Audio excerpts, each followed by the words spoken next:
this is just like really illustrates a point that we talk about all the time where there's no consistency because there's no guidance. Yeah. One thing that's frustrating though about that is it's not just office to office. Like Atlanta has a policy, Seattle has a different one. It's also trial attorney to trial attorney. And so there's actually like this weird thing where the cases are assigned to a trial attorney by case number.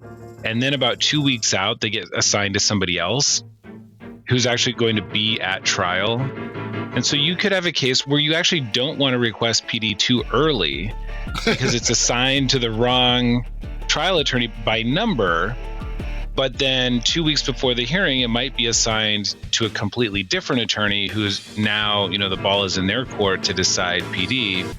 But the other thing that's frustrating, this is going to get into the topic of today. Dismissal sometimes is great, and sometimes it's not so great because people might have strong relief, and also the whole issue with employment authorization. So a lot of people in removal proceedings have employment authorization by virtue of being in removal proceedings. And in removal proceedings, the ICE attorneys are sort of, exercising broad discretion to dismiss certain cases, which oftentimes leaves the person completely undocumented, sometimes with no real immigration alternatives. And when we try how sympathetic has ICE been when you bring up the issue of employment authorization? Because they have another tool in their belt, which is administrative closure, which takes them off the calendar, but keeps the case alive so that the person can keep their work permit and renew it sort of in perpetuity. So when you bring this up, like, hey, let's admin close instead of dismiss so that they can keep their work permit, have you noticed that they give any kind of about that? They need a really, really compelling case for that. Just the standard, they want to be able to work legally and so they can support their family and survive is not gonna cut it. Right. And lots of times they don't understand. But it's so funny because they have this whole thing. When I remember one time I brought up a motion to terminate based on a legal reason, like there's these matter of Hernandez is a new case out there, and there have been other when Pereira came out. And I remember a trial attorney looking at me and saying, well, would you want them just like back being undocumented and like having nothing? And I was like, yeah, but you want them deported. Right. So like, but then when you bring up when they're in a position to have a work permit, like, why don't we admin close so they can keep their permit? They're like, well, that's not really, what we don't want to do that. What proceedings are designed for. And they're right? I mean, it's not removal designed to give people work permits. It's kind of like, okay, well, while you're in the process, you can get a work permit. So it is this balance and act, and it's a system that is not really set up for, to make sense or to benefit people, to benefit. And when I say benefit people, I don't just mean the immigrants that are involved. I mean society in general. Because generally having workers in the labor force that have work authorization, that can be paid through the system, pay taxes, all those things, I think that benefits society in general. But it's funny, though, it is that person, right, that has been here 15 years who has never had a work permit. They get their work permit, and then you're like, hey, we can get your case dismissed. No longer have a work permit. And now that work permit is the most important thing. Like, they can't live life without that work permit, even though they really managed for 15 years. But I get it, because it's much easier to have that type of thing. And people want to, I think a lot of our audience understands, and I think more of the public has to understand it. The vast majority of these people don't want to live in the shadows, right? They want to be doing things the quote unquote right way. For sure. But it's the last thing I'll say about removal proceedings and this whole idea that ICE attorneys on the back end are like, yeah, let's dismiss, let's kick you back to the shadows. You're not going to have a work permit. Who cares? That's not my problem. Is like, this is a perfect example of the system, these various parts, not just of DHS as a whole, but of ICE, which is a subsection of DHS, which has its own little micro parts, which is not the correct term for sub offices or whatever. But you have asylum seekers who come here. And what do they do for the first year and a half? They're going to regular check-ins with ICE. Why? To make sure they're not working, right? So they're being tracked with their cell phones. They've got ankle bracelets, and they're going in regularly and being asked, are you working? You don't have authorization. Like, you can't be working. And so, a lot of times they are, because they have to, but they're trying, really hard to do it sneakily. And ICE is coming down really hard on them, saying, hey, you can't do this. You don't have a work permit.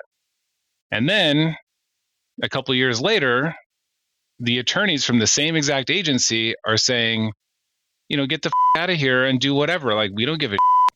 And so it's like, what is happening? And it's got to be so confusing. I mean, it's confusing, and it makes us want to pull our hair out from our perspective. And it's got to be even more confounding from the perspective of our clients. But let's get to the topic real quick of today. This is Redirect, Immigration Law Perspectives. Look at us. We're on a schedule. We've got topics. We're like a real show now. Yeah, we're just, by the way, we're waiting to get picked up. Yeah. Steven Crowder recently got offered $50 million from the Daily Wire. Right. And he turned it down. I just want to say, Ben Shapiro, if you're listening. First of all, I'm already named Steven. Yeah. I'm halfway there. We will take $25 million, and we'll take your terms. Okay? Yeah, I can be a right-wing reactionary. Yeah. It's no problem for me.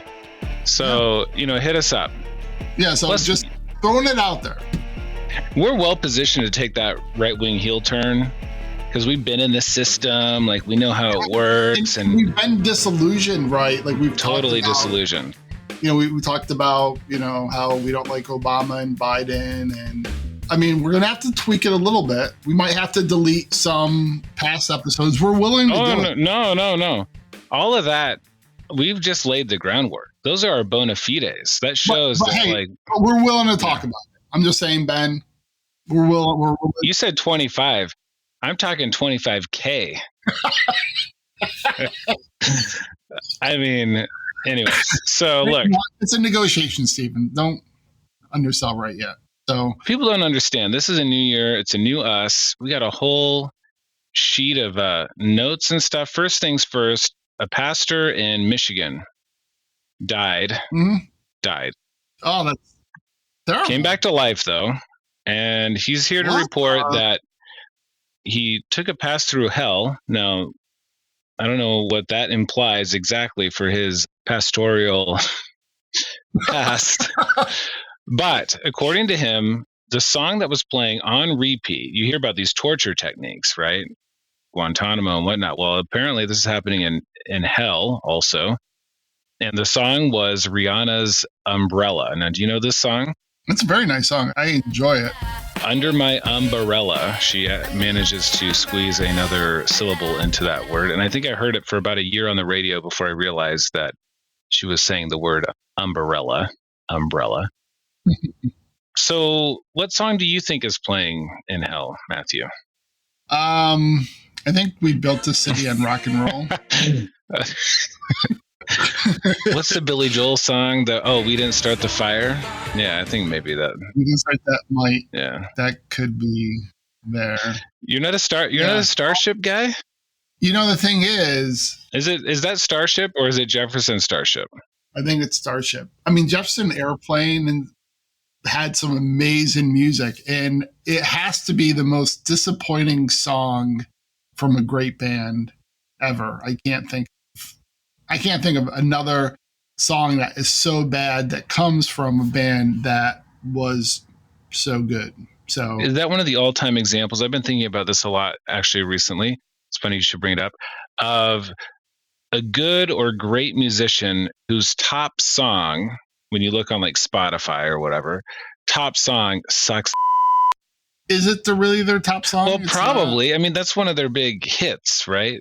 I actually think, I mean, say what you want about Billy Joel. He got some good songs. I'm a Billy Joel stan, but We Didn't Start the Fire is like his most listened to song, and it's the worst. Well, it's right. My son and his AP history class or whatnot, they had to like analyze the song. Ugh. He's like, this song is terrible. I mean, so my son doesn't really like much popular music or rock and roll or anything, but he really did not enjoy that. They had to analyze a song that's just a list of things that happened. They don't have like history books. Yeah, it's that fun. I mean, we had to do it with American Pie by Don McLean when I was in school. So that's what kills me about the Billy Joel song. It was like, oh, American Pie, that's a good song. Let me make our generation a worse one. American Pie. Yeah, let's go. So I don't know. No one has stepped up to the plate. You know, I don't know. Maybe Rihanna. Maybe she can like try to make one. Did you just call her Rihanna? All right. Well, we're good. Well, actually, I think that's how you say her name. I think she clarified it that it's Rihanna. That's not true. It is. I heard it. Okay. It is Rihanna. All right. Well, listen. Immigration stuff. Yeah, we want to talk about Portland Trailblazers. No, we're now. Listen. Out of the playoffs. For all the talk of like outlines and topics, we're somehow 15 minutes in and we haven't talked about anything. So I wanted to tell a story. Okay. We get lots of calls from clients, right? As the cases go on. You do. I know. We get random calls. We get calls wanting us to mediate conflicts between neighbors. I don't know if you ever get those calls. My neighbor's being a dick. What should I do about it? You know, just stuff like that. And I got a call the other day from a client who's getting emotionally abused at work. Basically, the situation was she works at some sort of, I think it's a packing warehouse. So you think about agriculture, you see the videos of people picking fruit or vegetables, and that's part of it. But there's also massive warehouses where things are packed. I've got clients who all they do all day long is build boxes, this sort of thing. So she was wearing headphones because she had to be listening for an important phone call about her child. And the phone was not with her. So it was a Bluetooth, right? Phone was put away where it was supposed to be. And she gets completely, dressed down by her supervisor, yelled at, humiliated. And this happens, multiple times. And she's sort of wondering what to do about it. And it got me thinking about how the worst jobs in terms of the kind of work, but also the pay, tend to be the most demanding. I mean, you're the boss, Matthew. How many times have you ever just dipped out at 2 on a Friday because you're kind of feeling like it? I mean, I generally end my day at 2 every day. But yeah. All right. I am. It's so funny. We talk to our colleagues who are like, I spent all weekend working and I work into 10 o'clock at night. I'm like, people are crazy. I'm out. Yeah. So I'm a good boss to myself. So if you work at one of these warehouses and you're making $12 an hour, even, $15 an hour, the idea that on a Tuesday or on a Friday, you'd go, you know what, it's 1, my shift is till 4, but I think I'm going to just get out of here. And no, that's just not going to happen. There's zero tolerance. I've had so many clients come in for an appointment, something really important, and I have to write them a note because not only did the boss give them a hard time about taking any time off for any kind of appointment, but the boss had so little trust in them that they demanded, physical proof of, the stated needs. So anytime my staff needs time off, I need notes from exactly where they're going. I need an itinerary. Mm-hmm. I need to know. Yeah. You put on Find My Phone. You make them link up their phone so you can see where they're going. Yeah, there's those eye trackers. Oh, yeah. Mm-hmm. The Apple tag. They have to wear them as earrings. Wow. Okay. So anyways, This is sort of the world that a lot of immigrants are sort of forced into. And part of that has to do with the thing we were talking about earlier with the work permits. These are the kinds of industries that will gladly accept people who either have no work permit or like really bad fake papers. Even a job like Subway or McDonald's, I think has, although it's not impossible to work at those places if you don't have papers, but they have, some sort of HR e-verify system place at those kinds of jobs. So they end up in agriculture, maybe the restaurant industry, stuff like that. So first of all, what kind of work do your clients do? And what are the kinds of stories you hear in terms of, their treatment at work? I have a lot of restaurant workers.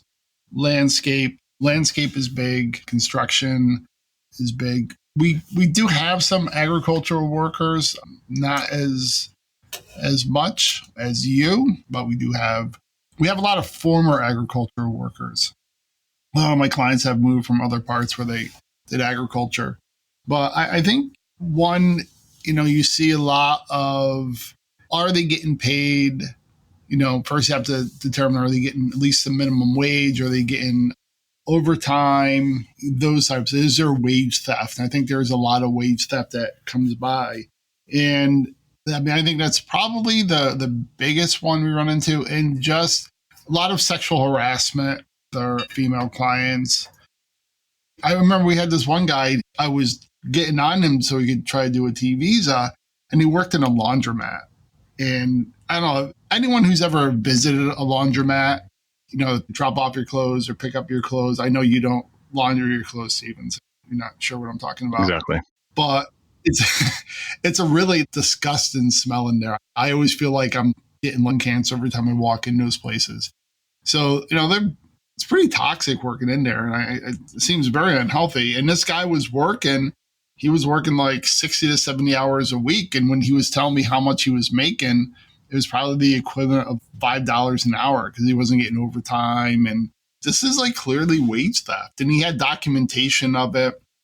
And I'm like, look, we can sue them for wage theft. We can look into T visa and all these things. And he never wanted to do it because he was so grateful to this person for giving him a job because he didn't have a work permit. And he was just grateful for what he had. And he thought he was making a good amount of money. Yeah. He wasn't. But you should be making a lot more. It is complicated. I think wage theft is probably the biggest one, but really trying to get these individuals to tell, so to speak, on their employers. So lots of times, like this fellow, they feel grateful to the employer because the employer might actually be nice, quote unquote, like treat them nicely, even though they're stealing from them. Even if the employer is not nice to them, they just feel grateful that they have work. And then, of course, they're scared. And it's easy to sit down and tell people, you know what, this is not going to come back. You're not going to get in trouble for this. Yeah. But, it's when people are undocumented and they're so terrified of running afoul of the law and getting deported, it's easy to say, but people often don't trust you that that's actually the case. Yeah. I do think, just stepping back real quick, sometimes I get trapped in this thought that like, this system doesn't make sense for anyone. It doesn't make sense for the immigrants. It doesn't make sense for the enforcement people.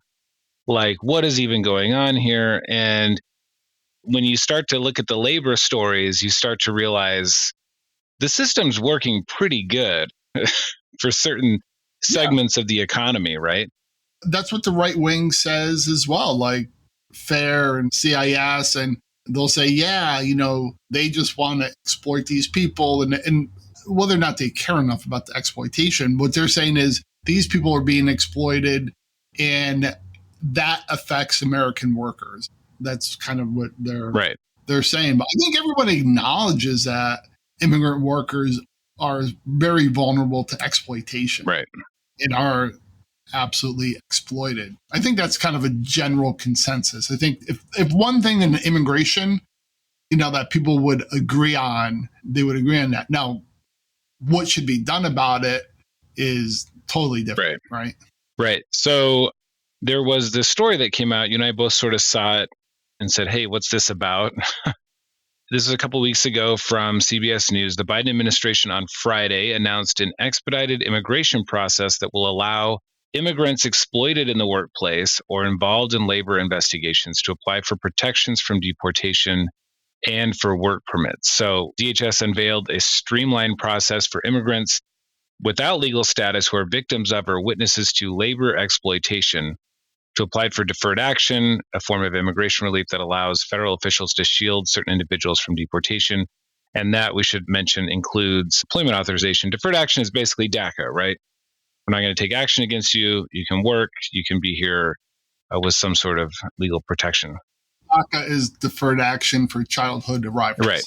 So we were looking at this going like, what is this exactly? And I think, what I've gathered is that this is basically a tack on to existing T and U visas. So tell the people at home about the T and about the U. The U visa is for victims of crime, certain crimes, who cooperate with law enforcement. And you have to show that you were either physically injured or emotionally injured. Not all crime. Generally speaking, it is a crime that involves violence against a person. But there are other subsets of crime. So we see a lot of assaults and, unfortunately, sexual assaults and things like that we help people with. The T visas is trafficking for people who have been trafficked. And trafficked is a really broad definition. We often think of Andrew Tate, who's in jail in Romania, which is him being in jail in Romania is hilarious because he actually went to Romania because he thought they were so corrupt he could break their laws there and not be punished. And he's accused of trafficking women, keeping them hostage and exploiting them that way. And we think of trafficking of bringing people into a different country, into the United States, usually for sex trafficking is the most commonly thought of. But trafficking for labor reasons can be as simple as having someone who's working at a place and, for example, taking possession of their passports, instilling fear into them that they're going to call immigration if they don't comply with their labor conditions. Right. Wage theft is usually involved. So it's the trafficking in the T visa is not just putting someone in the back of the car and putting the blue duct tape over their mouth. Wasn't that it with Trump? It was like they were putting blue duct tape over their mouth or something like that. I don't remember. Probably something like that. So, trafficking's a pretty broad thing. And unfortunately, I don't do probably as many as I should. I'm guessing this is kind of an interplay on that. And for a U visa and the T visa, they lead to usually people first getting deferred action while their cases are pending, and then to a visa that they'll get a work permit. It's good for 4 years. And after 3 of those years, they can apply for their green card. It can help their families. It's a really good thing. I know I've helped a lot of people with U visas. I know you have as well. Yeah. So for the U visa, one of the requirements is, I think this is with the T visa too, cooperation with law enforcement. So law enforcement actually has to sign a certification saying, yes, this person was helpful. And the idea is to encourage immigrants to get over that fear obstacle, right? To come forward, to tell their story. And if you have an incentive on the back end, hey, don't worry, you're protected. It can make that easier. And the Department of Labor can actually certify a U visa. I think a lot of people don't realize that. And according to the Department of Labor, there's 8 qualifying criminal activities that they will certify for: involuntary servitude, peonage, trafficking, obstruction of justice, witness tampering, extortion, fraud in foreign labor, contracting, or forced labor. And so, yeah, you can definitely get a T or a U visa depending on the circumstances, utilizing the Department of Labor as the sort of certifying agency. And T visas will get to you quicker. Right. They process a lot faster than U visas. Yeah. So the issue with U visas is that when I started, a U visa would take about 10 months, right? So you'd file the thing, and then you'd get the 4-year visa within a year, let's say. And then starting in around 2014, 15, they hit the statutory cap before the year was up. So they can only approve 10,000 of these per year, and they ran out of visas. So they started to say, well, we'll create a wait list of people using deferred action. And, so instead of getting the visa, you would get a deferred action work. Well, then a second problem developed, which was processing the cases to make a deferred action determination started taking 4, 5, 6 years. So now they're working on cases from, literally 6 or 7 years ago, which means if you applied for a U visa in 2016, 2017, you might still be waiting for a decision on your case. And all of this was exacerbated by the Trump administration, which decided that they were going to reject U visa applications if you had a single box unfilled. And this is a substantial stack of forms, right? So on the page where it gives you space to fill in 3 children, but you have no children, and you put 0 in the number of children box, but then you didn't put anything under the names of the children. You didn't write the word none in those boxes, or even if you missed one box. So let's say you wrote none in all the boxes except for the middle name box on child number 3. So again, on that page, you wrote that you have 0 kids. You wrote none under every single box on that whole page except for the middle name of child 3. They would mail back the entire packet to you and say, you need to start over. And that was how the Trump administration dealt with the backlog of U visas. And so things just didn't get better. So this announcement, I think, is one of those things where we can't spend too much time patting ourselves on the back like, oh, we've really fixed this problem, because it's systemic, right? Like, we need more U visas. They shouldn't take 6 years to approve. But the idea that the Department of Labor, working with the administration, is expediting work permits for people in these circumstances, it's a good thing. Right. And so the process is actually you write a letter requesting it, and you have a letter or statement of interest from a labor or employment agency supporting the request. So you have to file some type of complaint, I'm guessing with your local or your state employment agency or the Department of Labor, evidence that you fall into this category, W-2s, pay stubs, time cards, other documentary evidence to demonstrate that you were employed, which a lot of people are paid under the table, right? So that might be an issue. Stuff to say that you're worthy of discretion in identity. It's like a whole other packet. Yeah. But no, the only form is the biographical information for deferred action, the G325A, and then the work permit thing. So no actual T visa thing. So I'm not exactly sure why someone in this situation just wouldn't be applying for a T visa. Well, I think this is tacked on. I think this is for somebody who's filed one of those, presumably, right? It doesn't say that. I mean, it doesn't say that at all. Right. So I think it could be something separate. Maybe it's something that we would, by the way, neither of us have done this yet. So those attorneys out there who maybe have done this, let us know how it's going. Maybe this is just like you send it in before you send in the T visa. And you get a little, so I'm unclear. Are you clear as to how this is different, or? I mean, I guess it could potentially be a standalone deferred action, but it seems to me that the requirements for this line up a lot or perfectly with a T or a U visa. So I think presumably you would be doing both at the same time. I want a U visa, but I want this other thing now so that I'm not waiting 8 years for a work permit. But I guess presumably you could file just for a standalone deferred action, which, great. Yeah. So we're waiting for the lawsuit, right? Right.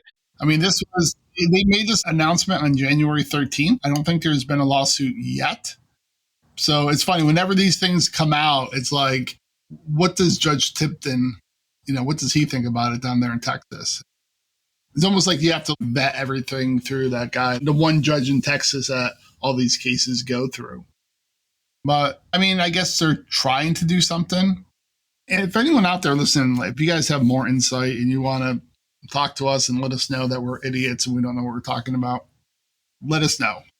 But don't tell us that. I don't want to know that. You don't want to know that? No. Contact us if you have nice things to say. Oh yeah, that's That's my position. I think it's a good thing. It does sound like the application process is a little onerous, a little bit over the top in terms of the documentary requirements. So that's a little bit annoying. I don't really think so. Well, I guess, if you can get a statement or a letter from a labor or employment agency, then I think it's probably the biggest work that we're going to have to do. But, you have people who do construction work. I have a lot of clients who do construction work, landscaping work, who might fall into this, but they get picked up at home by their employer and they work, 10, 12 hours a day. And at the end of the week, they're given an envelope full of cash. And that's the only thing that they have. So, and I know there are probably ways to do it. I'm sure there are people listening right now going, people are idiots. Like, you have to. Why are you saying X, that? Y, and Z. No, this is, we asked around, we looked into it. I don't think that we know significantly less than anyone else. We're as dumb as everyone, is what I'm saying. No, I'm just knowing that there are people out there who know exactly. You know what I mean? Like, we know exactly what are our strengths. What are our strengths? Yeah. I don't. I'm still trying to figure that out.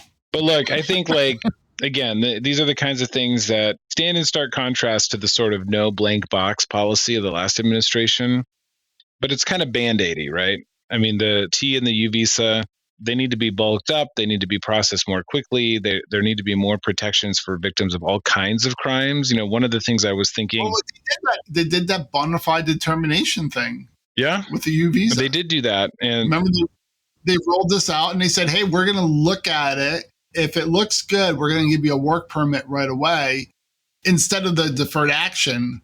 So what has happened was, the same time frame that you would get the deferred action, you get the bona fide finding. Right. Yeah. Changed the name of the same process. The name. Well, awesome. The work permits are good for longer, 4 years. Yes, that's what. And all of these things, big picture, it's absurd that anyone has to apply for anything. Just give everyone a work permit. Who cares? This is all so stupid. Or just say everyone's eligible to work. Right. But no work permit needed. But returning to... Go down to your local Burger King, fill out the application, and get to work. Returning to reality, we need more people to adjudicate these claims. We need stronger protections. There's lots of... we need more visas. And that's, as far as I can tell, something that Congress would have to deal with. And so then you're back to the gridlock. I'm always wondering with U visas if they can. So with a U visa, they give $10,000 a year, and a typical client will have, they'll be married, so their spouse will be included, and say they'll have 3 minor children, and they'll all be included. So that's 5 visa spots for 1 U visa. So suggestions have been just count the 1, just count the principal. I don't know if that's something that can be done, if it has to change regulations or something, but it's things like that seems they can make easier changes and get more people relief. This whole process, the one that was announced recently for deferred action for victims of employment exploitation, stems from a directive Mayorkas issued in October 2021 to govern work-related immigration law enforcement. Through that memo, Mayorkas ended mass immigration arrests at workplaces, saying officials should focus on going after exploitative employers, whom he noted often pay workers substandard wages, subject them to unsafe working conditions, and facilitate human trafficking and child exploitation. So, I had a lot of Trump cases out of one particular county here in Washington where they were doing lots of raids in a particular industry. And it's really hard to overstate, I think, the trauma that can cause in a community, what that does to the psyche of people who live through that, the fear that the kids must have, that the parents have, wondering, all right, well, is this the last time I'm going to see my kids? Are we going to have to come up with $10,000 to bond me out of immigration detention? Plenty to criticize. This isn't meant to be an ass kissing episode, but the fact that the administration is taking this approach to workplace enforcement, providing protections for people like our clients, I think is a good thing, and we should advocate for further protection. So. Right, and this is going to be an article of impeachment against Mayorkas. Yeah, but it is. Yeah, it is. It is the fact they say that because he is doing things akin to this, right? Not right. just this. That his sole purpose should be to deport as many people as possible, like enforce the law. They always say they want him to enforce the laws that are on the books, though deferred action is actually on the book, right? It exists. And we were talking earlier about his priorities memo that he had for removal, when to give people consideration for prosecutorial discretion when they're in removal proceedings. He's been sued, saying that he didn't have the power to do this, and that has actually been enjoined. That's up at the Supreme Court. We'll see how that goes. But what this office that I was talking to the trial attorney finally figured out was like, okay, there are no priority memos, so we'll do what we feel is best. And what they feel is best is actually more lenient than what Mayorkas put in that memo. And it's great for the people within that jurisdiction, right? Maybe your office in Seattle does not feel the same way. So there's going to be disparate treatment all across the country. And that was the point of the priorities memo, right? That, okay, let's make it uniform across the country. It just boggles my mind that the people can think like law enforcement, which they are, right, cannot set priorities on how they exercise their enforcement mechanisms. If they had the ability and capability of rounding up everyone and deporting them, I would understand that argument. And it was like, hey, we could easily do it, but the fact is that they can't do it, right? So it's not even like they're being generous. It's just like, oh, let's recognize we can't do this much. And it's just so disingenuous, right, from the right to say, well, they're breaking the law because, they should be deporting everyone and they're giving them things. It's just like, no, like every police department in the country does this, right? We're not going to patrol every road in our jurisdiction to get speeders, right? People who are breaking the speed limit. We're going to pick these one or two roads that we feel it happens the most and is best for public safety. But that doesn't mean because they're not patrolling your neighborhood to catch, people who are breaking the speed limit, that they're failing in their duties. But right. It's going to be interesting when the Supreme Court comes out and what they're going to say about it. But it does seem like we have these states that every time they sue, I'm sure they'll sue about this one we're talking about, and it will be enjoined. But get it while you can. I do think, we talked a couple weeks ago about the sensationalism of the border coverage and, Jake Tapper calling it a crisis, and like, well, who is it a crisis for? Like, these are people, if you're talking to your racist uncle at Thanksgiving's a ways away, but we're preparing for that. To reimagine the people that you're seeing as obviously humans, but also like people that come in and become a important cog in your community, right? And every day, Matthew mentioned a laundromat. Take your shirts there, they come out clean. Somebody did that. The food that you eat, the guy who comes in and mows your lawn. I mean, if you talk to white people, look, every white neighborhood has like a Mexican guy. Oh, I've got a guy. He can do your yard. And those people he's a good, and it's always Jose. His name's always Jose. He knows. It doesn't matter what his actual name is. He knows 5 words of English, and he's amazing at his job. And those people don't give a like what status he has. They all love Jose, but then they turn on the news and they're paranoid about immigration, right? So just trying to see that people come here and we treat them terrible, and we can do so much better than we're currently doing. Yeah, I think it's a good story. I'm trying to find, every once in a while we should not just be doom and gloom. Every once in a while, right? This is our one not doom and gloom story of the year. Yeah. I mean, it's funny. I think friend of the show, Ava Banash, she had put out something saying some reporter was looking to talk to people about how the practice of immigration law has changed from Trump to Biden, right? And it's easy, and we do it a lot, to say, oh, nothing has changed or hasn't changed that much. But I mean, it has changed. It hasn't changed as much as we want it to change. Right.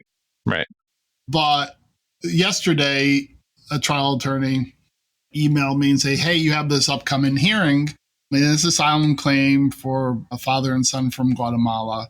The son is now 20, and they've just been working the whole time they've been here. And essentially, it's not the best asylum claim. And she just emailed me and said, hey, do you want dismissal? And I'm like, yeah, we do. We do. I was putting together something to send to them to ask for it, but she did it on her own. That is something when Trump, that would never happen. Right. I wouldn't even think about asking for it. Right. So things have changed better. For sure. I still think your idea at the beginning of the administration was administratively close, basically take every single case off the calendar.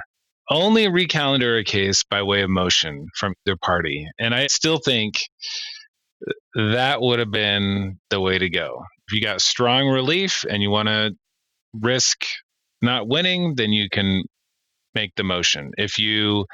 And from the government's perspective, if you got this is a bad person and we want him out. One of the bad ones, and you really think removal is important, make a motion. And then if you file that motion along with, you could add a rule where, you file the motion to recalendar with any application, all evidence, and briefing.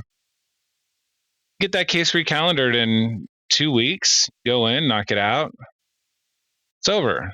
And then everyone else who's sort of, anyways, that's a whole other thing. So we're kind of